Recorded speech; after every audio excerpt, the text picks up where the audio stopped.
फहमीदा साहिबा, ये इंतखाबात में धांधली का बहुत शोर मचा, एक बड़ा ग्रैंड आप लोगों की जमात ने और दीगर जमातों ने मिलकर मुजाहरा भी किया। अब आगे क्या करने जा रहे हैं? एक तरफ हुकूमत फॉर्मेशन की भी डील चल रही हैं और सारी सियासी जमातें मिलकर हुकूमत बना रही हैं, एक तरफ आप लोगों का एहतजाज चल रहा है, तो ये इसी तरह से मामलात को आगे लेकर चलना है?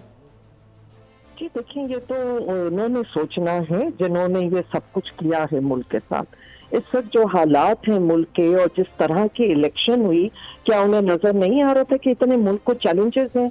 आज सारा डाल दिया जाता है अपोजिशन पार्टीज में कि जी मुल्क के हालात ऐसे हैं और मुल्क की, और ये दो तीन जो पार्टीज हैं कि उनको जिनको सिर्फ और सिर्फ इक्तदार का है और इक्तदार के लिए इनके आज तक के जो फैसले हो रहे हैं।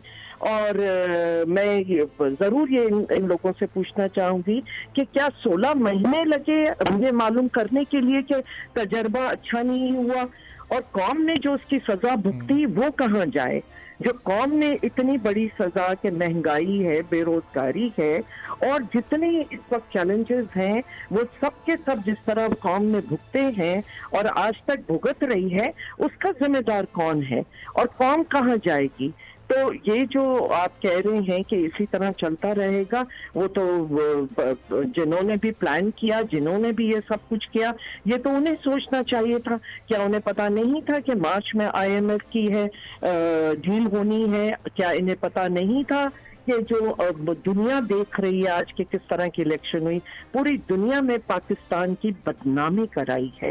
पूरी दुनिया कह रही है कि ये फार्स किस्म के इलेक्शन थे, ये टोटली मैनिपुलेटेड और एक रिग्ड इलेक्शन थी, और जिसने क्या पॉलिटिकल डिस्टेबलाइज कर दिया।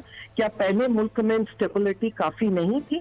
तो ये सब कुछ जो होना है कि ये किसने किया, क्यों किया और आज मुल्क को और कौम को इस अजियत में डाला है, तो उसका जवाब दे कौन है। सब्सक्राइब करें और बेल दबाएं ताकि कोई खबर रह न जाए।